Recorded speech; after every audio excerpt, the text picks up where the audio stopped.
All right. Well, thank you. Thanks for joining us. So for the 25th Senate District, which you're running for, both you and your opponent have political experience, but of course, neither of you have served in the state senate.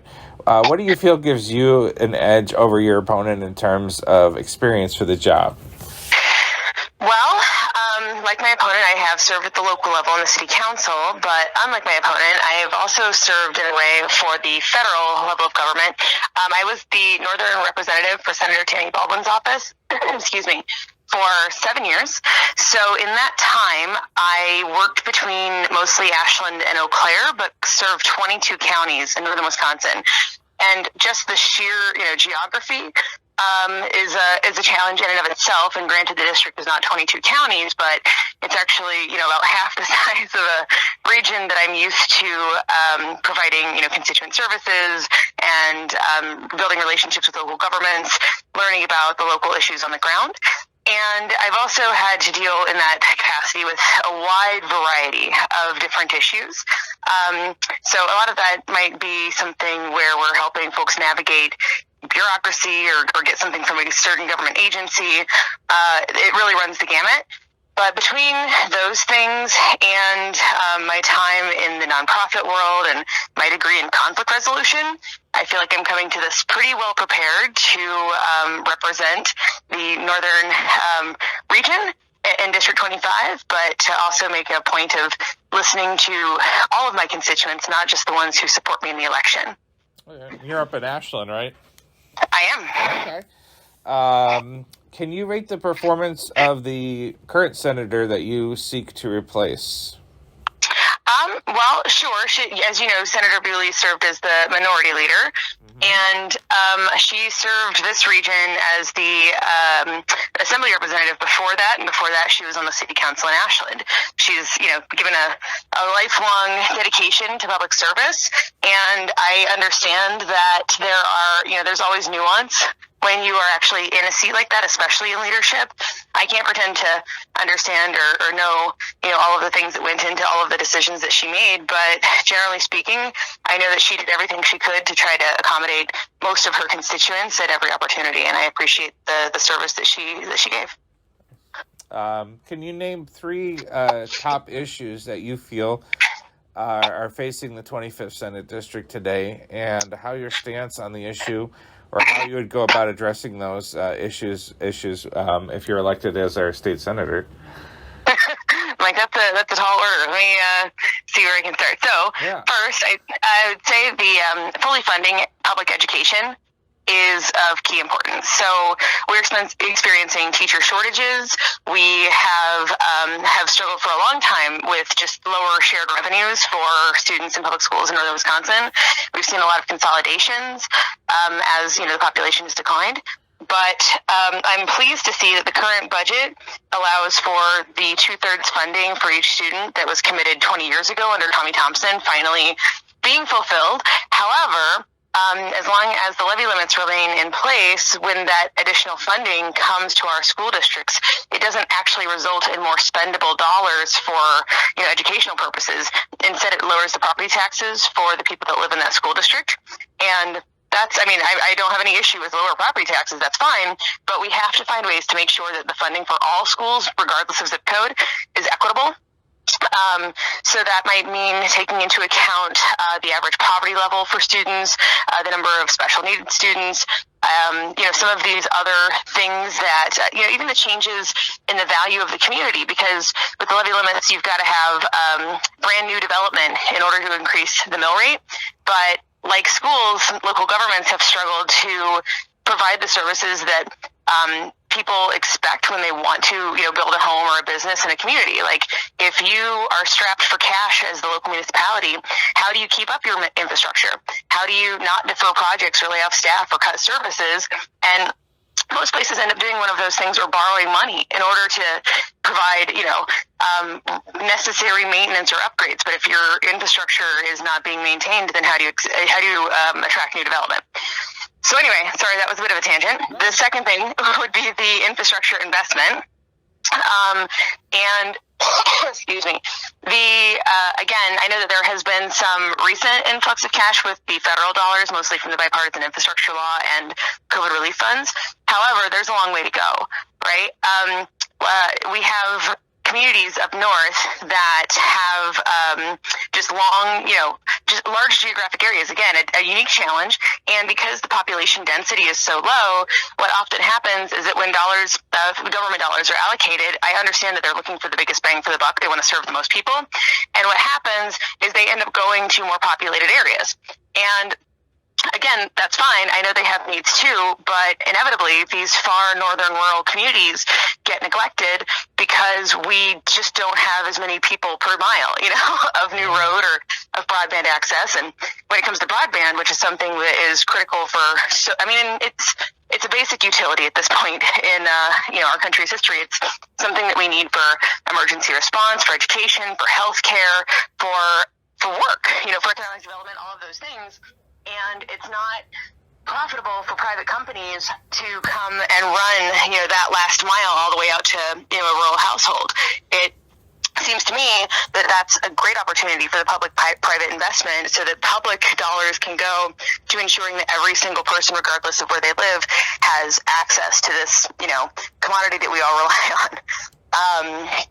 And we've seen some communities here start to take measures into their own hands by using their local dollars or leveraging additional grant funding to put in kind of their own network, because otherwise when the dollars go to the big telecom companies, often what happens is they expand like the trunk of their network to make sure that people in a bigger city can watch more Netflix, whereas they don't extend the reach so that every person can have at least a basic level of service. And that's the issue, or a big part of it anyway. And then the third thing is really a return of local control. I mean, granted, there are the big national issues that I think are on everyone's mind, right? Reproductive rights, voting rights, and those are certainly things that people are concerned about. I mean, as well as inflation and gas prices, the cost of living, the things that people are concerned about in this district. But as far as the, specific to District 25, I think local control is one that comes up often. And that's because we've seen an erosion of local decision-making power in favor of policies that kind of drag that power back to Madison to be made from a top-down, one-size-fits-all kind of perspective. And that's not a perspective that works for rural northern Wisconsin. When a community spends time doing, gathering public input, and doing listening sessions and doing the work to put together a comprehensive plan that has stronger protections for their lakes and rivers, for example, than the statewide standard. Those are people on the ground making choices about how they want to manage those resources in their communities. And then when the Republican majority in Madison says, no, actually, we're going to make the floor of statewide regulation become the ceiling, and you can't have stronger protections than that, that I don't think is something that is well received by people up in northern Wisconsin. Can you briefly assess the job performance that you felt current Governor Tony Evers has done during his first term in office? Sure. I know that it's been challenging from the start. As I'm sure most of your readers know, we have a divided government with a Democrat in the governor's office and Republican majorities in the state house. And part of the challenge has been that Governor Evers can only sign laws that are sent to him, and our state legislature has not met this year, for example, since the first week of March. So not a whole lot coming out of that supposedly full-time legislative body. Otherwise, that he has received a number of bills that did not involve any Democratic collaboration, no bipartisan consensus, that they knew were destined for veto when they sent it to his desk. So I think the divisiveness is part of what's been contributing to, the struggles that he's had to be as effective as he would have liked to be. Not to mention the fact that they've been unwilling to support any of his appointees for his cabinet. He hasn't even, in 4 years, he's not been allowed by the legislature to build the full team that he wanted to build. And this was after they stripped him of many governing powers in the lame duck section before Governor Walker left office. So given the circumstances and, just the reality of the situation, I think that he's done as good a job as he can with the tools that are still at his disposal, whether that's the use of executive orders or his prerogative in terms of, allocating federal spending in certain cases. So if they would, I guess try to actually make government work instead of score political points, I think that he could have done a lot more. Okay. And how important, you mentioned already a little bit, but if you want to elaborate a little bit more, how important is rural broadband to northern Wisconsin? And where do we go from here, I guess, in terms of providing better services, lower prices, specifically for northern and rural Wisconsin? Sure. Excuse me. Well, I'm sorry, let me back up. And your question again was how important it is.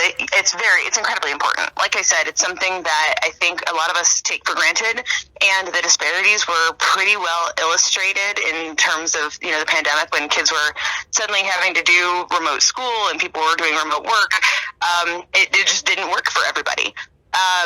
We have, all of this great advancement in terms of telehealth and, opportunities that don't necessarily change just because you're far away, which is great because, the job opportunities that are available in some of these communities, there are some good options, but there are more good options that pay well in bigger cities, right? So if you can do those jobs remotely from places in northern rural Wisconsin, then you get that lower cost of living along with that higher income coming into our community, which of course benefits the individual who's doing the job, but it benefits the broader community as well. Broadband just impacts, like every way of life, every aspect of life for people, for the most part. And it's coming. I know that there's been additional investment. I know that it takes time to lay fiber. But I personally, in my mind, I kind of envision something closer to the rural electrification project, so that we can extend broadband in a really intentional way. And we should be laying fiber every time we, resurface or rebuild a highway. Every time we're doing road work and replacing other infrastructure, that should be a part of it. Just because, one, it would make it more cost effective, but two, it would just make it so that, again, that infusion of public dollars for that public good could help bring down the price for even the private providers that kind of help in that partnership to extend it to the homes. Nice. I'd also add that right now Wisconsin's got a $5 billion surplus in the budget, and budgets are about priorities. And if this is really a priority, then I think that there's probably a way to see how much of that might be, usefully applied to extending broadband access. Yeah, absolutely. And then just seeing if there's anything else that we didn't have time to talk about that you would like to share with those reading us here at The Leader or listening to us on our digital platform this morning. Sure, and my apologies. I know I can speak in paragraphs at times, but I'm a politician. What do you expect? So, at any rate, I guess one thing that I also hear a lot about is just the affordability and access to healthcare in this district. There are, significant numbers in terms of people that rely on Medicaid or Medicare. So there's definitely a concern about proposed cuts or privatization to things like Social Security and Medicaid, or Medicare, sorry. But I am also in favor of supporting Governor Evers' plan to accept the Medicaid expansion. So Badger Care in Wisconsin helps a lot of people. And in this district, that is certainly true. But if we were to take that $1.6 billion from the federal government for for that program, one, we're already paying for it with our federal taxes. Two, we're one of only 12 states that have not yet accepted that. And three, it could put up to 90,000 more people on Badger Care and bring down the costs of health insurance for everyone.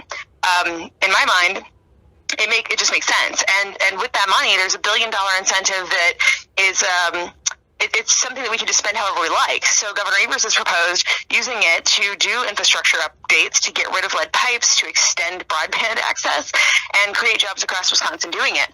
And so far, when the Republican-led legislature has taken up the issue, what they've done is get into session, gavel in, gavel out, and the last time it happened in under a minute. They didn't even want to listen to the potential, benefits or the proposed plan. And I don't think that's how government is supposed to work. I don't think that serves people, which should be the primary focus of government. Nice. Well, I appreciate you joining us.